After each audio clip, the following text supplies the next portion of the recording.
বাবা আদম রান আল্লাহ কুদরতি হাতে বানাইছে 120 হাত, মা খাওয়ারে কাটা বানাইছে। হাওয়া তো নারী কর্তৃককে সৃষ্টি হয়েছে। শরীয়ত বলতেছে বাম পাজরের খাট থেকে মা খাওয়ারে বানাইছে।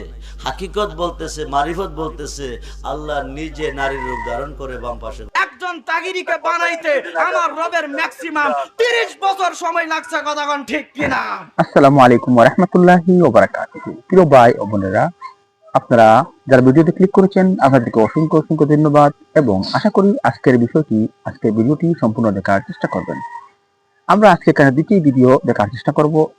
প্রথম ভিডিওটি আমরা দেখার চেষ্টা করব যে আব্দুর রহমান রেজভী নামে একজন লেবাসদারি আলিম, শুধু লেবাসদারি আলিম, ওই রেজভী আলিম বলতেছে একটি ওয়াজের মাহফিলে গিয়ে যে শরীয়ত বলতেছে আদম সৃষ্টি করার পর মা হাওয়াকে পাঁজরের বাম পাঁজরের হাড় থেকে বানানো হয়েছে, এবং মারিফত বা হকিকত বলতেছে যে আল্লাহ নিজে নারী রূপ ধারণ করে আদমের পাশে এসেছেন। নাউজুবিল্লাহি মিন যালিক। এরকমের কথা বলাই একজন সুস্থ মস্তিষ্ক মুসলমানের জন্য বলাই কবিরা গুনাহ। আর আরেক জায়গায় আমরা আরেকজন তাহিরি ভক্ত আলিম, উনি বলতেছে যে তাহিরিকে বানাতে গিয়ে আল্লাহ রাব্বুল আলামিনের না 30 বছর সময় লেগেছে। এই কথাগুলো শুনলে মনে হয় মাথা ঘুরিয়ে যায়। এমন কিছু বক্তব্য আমাদের সমাজের মধ্যে, এমন কিছু লেবাসদারি আলিম আমাদের সমাজকে এমন ভাবে গুমরাহ বা ধ্বংস করতেছে যেগুলা সত্যিকারেরই অত্যন্ত দুঃখজনক এবং মুসলিম সমাজের জন্য কলঙ্কজনক। তো প্রথমে আমরা সেই আব্দুর রহমান রেজভী, সে এই বক্তব্য দেওয়ার পর তার উপর অনেক আলিমগণ গালাগালিজ করেছেন, চোটে লাল হয়েছেন। আসুন সে এই বক্তব্যের পর তার বক্তব্যটাকে সঠিক সাবিত করার জন্য সে কি কি যুক্তি উপস্থাপন করতেছে, আসুন আমরা তার এই কথাগুলা সে কি বলেছিল এবং তার এই কথাগুলো সঠিক বলে সে কিভাবে যুক্তি উপস্থাপন করতেছে আমরা একটু শোনার এবং জানার চেষ্টা করব। আল্লাহ কুদরতি হাতে বানাইছে 120 হাত, মা খাওয়ারে কাটা বানাইছে। হাওয়া তো নারী কর্তৃককে সৃষ্টি হয়েছে। শরীয়ত বলতেছে বাম পাজরের খাট থেকে মা খাওয়ারে বানাইছে। হাকিকত বলতেছে, মারিফত বলতেছে আল্লাহ নিজে নারীর রূপ ধারণ করে বাম পাশে। আমি এই কথা লিখি নাই, আমি এই কথা বলিও নাই, এটা সাধকের কথা। যারে মানলে সুন্নি হয় আলা হযরত ফাজলে বেরলভী ইমাম মুহাম্মদ রাজাহান রাদিয়াল্লাহু তাআলা ওনার লিখিত কিতাব আহকামে শরীয়তের মধ্যে আছে। আমি আলমগণকে দৃষ্টি আকর্ষণে বলতেছি, আপনারা যে ফতোয়া আমাকে দিচ্ছেন এই ফতোয়া কি এই কিতাবে লেখা আছে না ভিন্ন কিছু আছে? আল্লাহকে এই কথা বলার কারণে আমার অপরাধ। আপনাদের কাছে জানার বিষয়, আপনার বাবা, আপনার মা, আপনার নকশা, এই দেহের নকশা। বাবা আদমের বাবা নাই, তিনি কোন নকশার? মা খাওয়ার মা নাই, তিনি কোন নকশার? কোন নকশা দিয়ে ওদেরকে বানাইছে? মা খাওয়া কোন নকশা দিয়ে তৈরি হলো? বাবা আদম কোন নকশা দিয়ে তৈরি হলো? আলেমদের কাছে জানার বিষয়। আমাকে বুঝিয়ে দিলে আমি বুঝে নেব। বেলায়েতের সম্রাট, মাহবুবে সুবহানি, কুতুবে রব্বানি, গাউসে সামদানি, গাউসে সাকালাইন, মীর মোহাম্মদ মহিউদ্দিন আব্দুল কাদের জিলানি, আল হাসানুল হুসাইনি আল বাগদাদি রাদিয়াল্লাহু তাআলা যদি ইচ্ছা করেন প্রত্যেকটা কবরস্থানের মুর্দারকে 1 সেকেন্ডের ভিতরে জিন্দা করে আজকের মাহফিলে আনতে পারবেন। সুবহানাল্লাহ।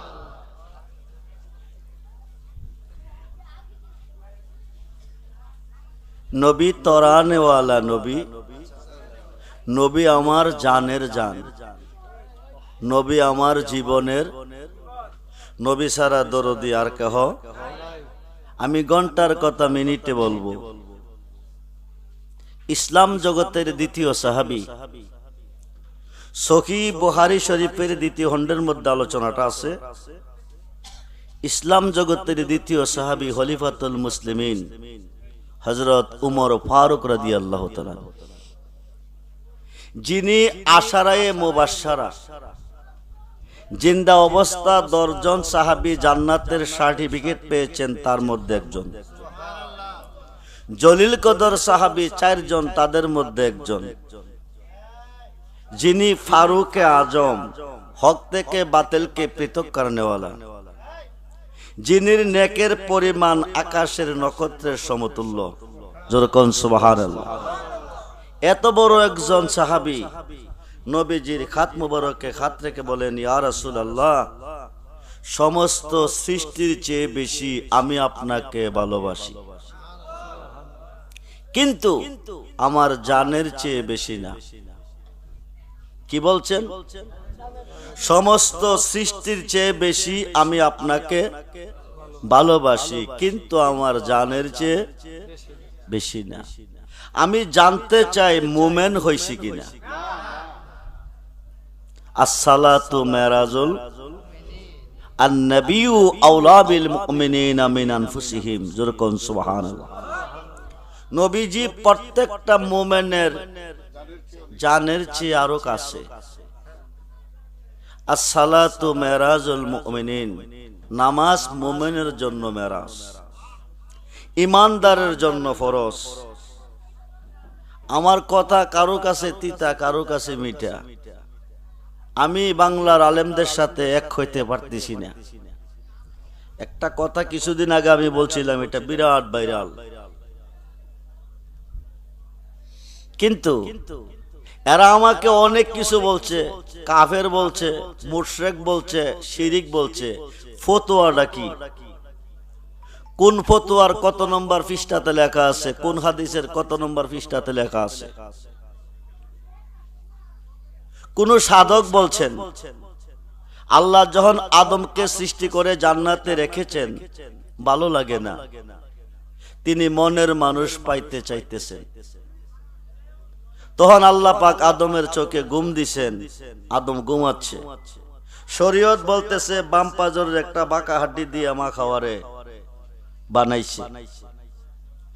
সাধক বলতেছে আল্লাহ নিজে হাওয়া রূপ ধারণ করে বাম পাশে দাঁড়াইছে। এটাই আমার অপরাধ। আমি এই কথা লিখি নাই, আমি এই কথা বলিও নাই, এটা সাধকের কথা। যারে মানলে সুন্নি হয়, আলা হযরত ফাজলে বেরলভী ইমাম মুহাম্মদ রাজাহান রাদিয়াল্লাহু তাআলা ওনার লিখিত কিতাব আহকামে শরীয়তের মধ্যে আছে। আমি আলমগণকে দৃষ্টি আকর্ষণে বলতেছি, আপনারা যে ফতোয়া আমাকে দিচ্ছেন, এই ফতোয়া কি এই কিতাবে লেখা আছে না ভিন্ন কিছু আছে? আল্লাহকে এই কথা বলার কারণে আমার অপরাধ। আপনাদের কাছে জানার বিষয়, আপনার বাবা, আপনার মা, আপনার নকশা, এই দেহের নকশা। বাবা আদমের বাবা নাই, তিনি কোন নকশার? মা খাওয়ার মা নাই, তিনি কোন নকশার? কোন নকশা দিয়ে ওদেরকে বানাইছে? মা খাওয়া কোন নকশা দিয়ে তৈরি হলো? বাবা আদম কোন নকশা দিয়ে তৈরি হলো? আলেমদের কাছে জানার বিষয়। আমাকে বুঝিয়ে দিলে আমি বুঝে নেব। খুব মনোযোগ। ওমর বলতেছে, ইয়া রাসূলুল্লাহ, তামাম সৃষ্টি জগতের চেয়ে বেশি আমি আপনাকে ভালোবাসি, কিন্তু আমার জানের চেয়ে বেশি না। ৭৩ দল আলেমের মধ্যে ৭২ দল আলেম জাহান্নামে যাবে। ৭৩ দল মুসলমানের মধ্যে ৭২ দল মুসলমান জাহান্নামে যাবে। নামাজ, রোজা, দাড়ি, টুপি, পাগড়ি, পাঞ্জাবি, ঢিলা কুলুফের অভাবে নয়, একমাত্র আমার নবীকে, আমার আল্লাহকে না চিনা, না মানার অভাবে, আওলাদ রাসূলকে না চিনা, না মানার অভাবে জাহান্নামে যাবে। নামাজ রোজা দিয়ে যদি জান্নাতে যেত, তো বাংলার ৭২ দল একটাও দুজকে যেত না, সবটি জান্নাতে যেত। ঠিক কিনা বলেন? নামাজ ফরজ কার উপর? আলেম সাহেবের উপর নামাজ ফরজ না। যদি ফরজ হয়ে থাকে তো কোরআন হাদিস দিয়ে প্রমাণ দিতে হবে। মুফতি সাহেবের উপর নামাজ ফরজ না, মুহাদ্দিসের উপর নামাজ ফরজ না, হাফেজ সাহেবের উপর নামাজ ফরজ না, ইমাম সাহেবের উপর নামাজ ফরজ না, ফিস সাহেবের উপর নামাজ ফরজ না। বুনিয়াল ইসলামে আলা হামসে, ইসলামের স্তম্ভ ৫টা। কয়টা? হজ ফরজ কার জন্য? তো বন্ধুগণ, এই যে আব্দুর রহমান রেজভী তার মন গড়া যুক্তি মন গড়া কথা আপনারা এখানে শুনলেন যতটা কথা বলেছে সে এখানে প্রত্যেকটি কথা গলত, প্রত্যেকটি কথা ভুল সে বলতে যাইতেছে এবং আমাদের এই রেজবির পাশে বা নিচে অনেক মানুষ এখানে বসে রয়েছে, তারা খুব খেয়াল দিয়ে ধৈর্য সহকারে তার বক্তব্যগুলা শুনতেছে। কারণ বাউল বক্তা যেখানে থাকে মানুষের ভিড় সেখানেই হয়। এটাই আমাদের সমাজের প্রথা। দাজ্জালের যে সময় বের হবে, দাজ্জালের সঙ্গেও মানুষ, অতিরিক্ত মানুষ থাকবে, বেশি মানুষ থাকবে এবং মুমিনরা কম সংখ্যক থাকবে। কারণ দাজ্জালকে মানুষ দেখে প্রভাবিত হবে। দাজ্জাল আকাশকে বলবে বৃষ্টি বর্ষিত করো, আকাশ বৃষ্টি বর্ষিত করবে। ইমানদারকে মানে অনেক লোককে বলবে তোর মা বাবা ভাই বিরাদার পুত্র সবকে জীবিত করে দিব, তুই আমাকে খোদা মান, তখন জীবিত করে দিবে, ওকে খোদা মানবে। এরকমই দাজ্জালের অনুসারী তখনই বেশি হবে। এবং এখনই ঠিক এরকম যারা বাউল ফাউল বক্তা থাকে তাদের অনুসারী মানুষ বেশি হয়। যারা আল্লাহওয়ালা সহি কথা বলে, শুদ্ধ কথা বলে, মানুষকে দিনের প্রতি সঠিকভাবে আনার চেষ্টা করে, তাদের সঙ্গে মানুষ কম থাকে। এখানে আহমদ রাজা খানকে রাদিয়াল্লাহু আনহু বলেছে, এখানে সে বলেছে মা আদম এবং হাওয়াকে কোন নকশা দিয়ে আল্লাহ তৈরি করেছে। এখানে সে বলেছে আমাদের মা বাবাকে কোন নকশা দিয়ে তৈরি করেছে। এগুলো কি ধরনের কথা, কি ধরনের ওয়াজ, কি ধরনের বক্তব্য বন্ধুগণ আপনারা শুনেছেন। সে বলতেছে, সে যে কথাটা বলেছিল যে মা হাওয়া আল্লাহ নিজে মা হাওয়ার রূপ ধারণ করে আদমের পাশে গিয়েছেন। এটা সে বলে নাই, কোন একজন কি বলে ওটাকে সাধক বলেছে। সাধক মানে কি, কিসের সাধক? জিন সাধক না আর কি সাধক না পরি সাধক? এরকমের বক্তব্য কি ওয়াজের মাহফিলে দেওয়ার কথা? সে আগে যে এক বক্তব্য দিয়েছে, যেরকম বক্তব্য দিয়েছে আপনারা নিশ্চয় শুনেছেন, এরকম তো বলে নাই সে। মারিফত বলেছে, মারিফত বলতেছে, এটা মারিফত আবার কি? যেখানে আল্লাহ রসুল থাকে না সেখানে মারিফত আবার কি? বন্ধুগণ, এরকমের অনেক বন্ডামি কথা রয়েছে। এই মানুষটাকে কি করা প্রয়োজন তা আপনারা অবশ্যই লিখবেন। আসুন আমরা আরেকজন এরকমই একজন বক্তা, বন্ড বক্তা, উনি বলতেছে কি যে মুফতি গিয়াসউদ্দিন তাহেরিকে না আল্লাহ সৃষ্টি করতে 30 বছর সময় নিয়েছেন। আসুন সেই বক্তার সম্পর্কে আমরা একটু জানার চেষ্টা করি। আর এ বিষয়ে প্রশ্ন করা হয়েছিল শেখ আহমদুল্লাহ সাহেবকে। শেখ আহমদুল্লাহ সাহেব বিষয়টা নিয়ে কি বলতেছেন আসুন আমরা একটু শুনে আসি। মানুষ জাতিকে কি আল্লাহ নিজ হাতে তৈরি করেছেন? যদি করেও থাকেন তাহলে একজন মানুষকে তৈরি করতে কত সময় লেগেছে? কেননা একজন বক্তা দাবি করেছে ওনার তরিকার আরেক বক্তাকে তৈরি করতে নাকি আল্লাহ 30 বছর সময় লেগেছে। একজন তাগিরিকে বানাইতে আমার রবের ম্যাক্সিমাম 30 বছর সময় লাগছে, কথা কোন ঠিক কিনা? নাউজুবিল্লাহ। ইন্নামা আরাদা শাইআন আন ইয়াকুলা লাহু কুন ফায়াকুন। আল্লাহ রাব্বুল আলামিন বলেছেন, আল্লাহ যখন কোন জিনিস সৃষ্টি করতে চান তখন আল্লাহ বলেন হও, হয়ে যায়। আল্লাহ শুধু কুন বলেন, কুন মানে হও, হয়ে যায়। গোটা সৃষ্টি জগৎ তৈরি করা আল্লাহর জন্য মানে এক কুন বলার সময়ের ব্যাপার, তাই না? আল্লাহ যা চান সেটাই হয়ে যায়। এরপর আল্লাহ তাআলা এই নবমণ্ডল এবং ভূমণ্ডল, এই মহা সৃষ্টি আল্লাহ তাআলা সৃষ্টি করেছেন 6 দিনে। যেটা আল্লাহ তাআলা কোন বললে হয়ে যেটা 6 দিনে কেন করেছেন এটা নিয়ে অনেক আলাপ আছে।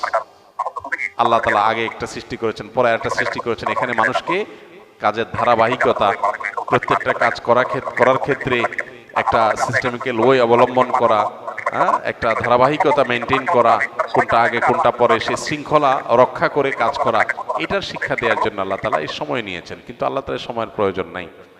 যেখানে কোরআনে আল্লাহ তাআলা বলেছেন যে এই মহাসৃষ্টি নবমণ্ডল ভূমণ্ডল সৃষ্টি করেছেন আল্লাহ তাআলা 6 দিনে, সেখানে এক বক্তা সৃষ্টি করছে আল্লাহ 30 বছর লাগছে। আল্লাহর শানে এ ধরনের কথা বলা ঈমান যাওয়ার মতো বেয়াদবি, ভয়ঙ্কর কথা। যে আল্লাহর 30 বছর লাগছে, মানে উনি এত বড় হয়ে গেছে, ওনারে বানাইতে আল্লাহর 30 বছর লাগছে, নাউজুবিল্লাহ। আপনি কোনো আলেমের মর্যাদা বর্ণনা করবেন, তার যোগ্যতা থাকলে সেটা বলবেন, 100 বার বলেন, কিন্তু বলতে গিয়ে যদি আল্লাহর শানে বেয়াদবি করে ফেলেন, আল্লাহর জন্য তারে বানানো কঠিন হয়ে গেছে, সে এত বড়, তাহলে মানে আল্লাহর জন্য কঠিন করে ফেলছে বিষয়। মানে কোনো ক্ষেত্রে এই ক্ষেত্রে তিনি আল্লাহ মানে আল্লাহর সাথে তাকে আপনি আল্লাহর শক্তির সাথে তার সৃষ্টিকে আপনি কম্পেয়ার করলেন, মানে তার মাহাত্ম্য তুলতে গিয়ে আল্লাহর সাথে বেয়াদবি করলেন। কুফরি কথা, এ ধরনের কথা। আল্লাহ তাআলা আমাদেরকে হেদায়েত দান করুন। নবীকে সৃষ্টি করতে আল্লাহ তাআলা তো এরকম আলাদা করে এত বছর লাগছে কোনো হাদিসে আমরা জানি না সাল্লাল্লাহু আলাইহি সাল্লাম, সেখানে কোনো বক্তাকে সৃষ্টি করতে লাগবে কেমনে? আর আলাদা আলাদা করে আল্লাহ তো একজন একজন করে সৃষ্টি করেন নাই। আল্লাহ সৃষ্টি করেছেন আদম এবং হাওয়া, তাদের থেকে বাকি সব মানুষ সৃষ্টি করেছেন। আর সকল সৃষ্টি যত মানুষ কিয়ামত পর্যন্ত আসবে তাদের সবাইকে আল্লাহ তাআলা একসাথে আদম আলাইহিস সালামের পিঠে আল্লাহ তাআলা দিয়েছেন, হাদিসে রয়েছে। তো এগুলো সবগুলো আল্লাহর জন্য একটা কোন বলার ব্যাপার। অতএব এই কথাগুলো নিছকই ভ্রান্তি কথা। বন্ধুগণ দেখলেন এখানে আরেক দাজ্জাল, আগের এক রাজনীতি দাজ্জাল কিরকম তার যুক্তিটা সে মানে সঠিক বলে প্রমাণিত করার চেষ্টা করতেছে, আর এখানে আরেক দাজ্জাল খুব সুন্দর লেবাস পরে পাগড়ি পরে সে বলতেছে তাহিরকে না সৃষ্টি করতে আল্লাহর 30 বছর সময় লেগেছে। বন্ধুগণ এরকমের অসংখ্য অগণিত বক্তা রয়েছে যারা মানুষকে বিভ্রান্ত করতেছে, যাদের মেহফিলে মানুষও বেশি হয় এবং ওদের বিষয়গুলা খুব চর্চিত থাকে এবং ওরা তাদের বিষয়টাকে আবার সঠিক প্রমাণ করারও অনেকগুলি দলিল এদিক থেকে ওদিক দিকে আনে মানুষের সম্মুখে উপস্থাপন করে এবং সাধারণ সহজ সরল মানুষ মনে করে বা ওরা তো কোরআন থেকে দলিল দিতেছে, এটা তো হাদিস থেকে দলিল দিতেছে, কিন্তু আসলে কোরআনে বা হাদিসে এরকমের কথা কোথায় উল্লেখ নাই। আপনারা শুনলেন যে নবীগণকেও সৃষ্টি করতে আল্লাহ 30 বছর তো সময় নেন নাই। আল্লাহ দুনিয়া আসমান জমিনকে সৃষ্টি করতে 6 দিন সময় নিয়েছেন। তাও কি জন্য নিয়েছেন তা এখানে আপনারা মুফতি শেখ আহমদুল্লাহ সাহেবের মুখ থেকে আপনারা শুনেছেন। বন্ধুগণ এরকমের বক্তব্য যারা দেয় এই রেজভি বা এই তাহিরি সম্পর্কে যে কথাগুলো বলেছে, এরকম বক্তাদেরকে আপনারা অ্যাভয়েড করে চলুন। এই ধরনের বক্তাদেরকে আপনারা স্টেজে ওয়াজ মাহফিলে আমন্ত্রণ দিয়ে গান বাজনা বাজিয়ে মানুষকে ঈমান নষ্ট করা থেকে আপনারা হেফাজত, মুসলিম সমাজকে হেফাজত করুন এবং নিজেও হেফাজত থাকার চেষ্টা করুন। এই বিষয় সম্পর্কে আপনার এই দুইজনের বিষয় সম্পর্কে আপনাদের কি ধারণা রয়েছে, আপনি কি মনে করেন ভিডিওর কমেন্টে এসে অবশ্যই জানানোর চেষ্টা করবেন এবং এই রেজভিকে, আব্দুর রহমান রেজভিকে এবং তাহিরি বক্ত এই আরেকজন লেবাসদারি আলিমকে কি করা প্রয়োজন তা ভিডিওর কমেন্টে অবশ্যই উল্লেখ করার চেষ্টা করবেন এবং আপনারা ভিডিওটি শেয়ার করে আপনারা হেডলাইন দিবেন যে এই ধরনের বক্তাকে কি করা উচিত, এইটা আপনারা হ্যাশট্যাগ দিয়ে শেয়ার করার চেষ্টা করবেন। চ্যানেলে যদি নতুন এসে থাকেন অনুগ্রহ করে চ্যানেলটাকে সাবস্ক্রাইব করে আমাদের সঙ্গে থাকবেন, যাতে সুন্দর সুন্দর ভিডিও আপনাদের সম্মুখে উপস্থাপন করতে পারি এবং আপনাদের বন্ধু বান্ধবদের শেয়ার করে ভিডিওটা দেখার সুযোগ করে দিবেন। আসসালামু আলাইকুম ওয়া রাহমাতুল্লাহি ওয়া বারাকাতুহু।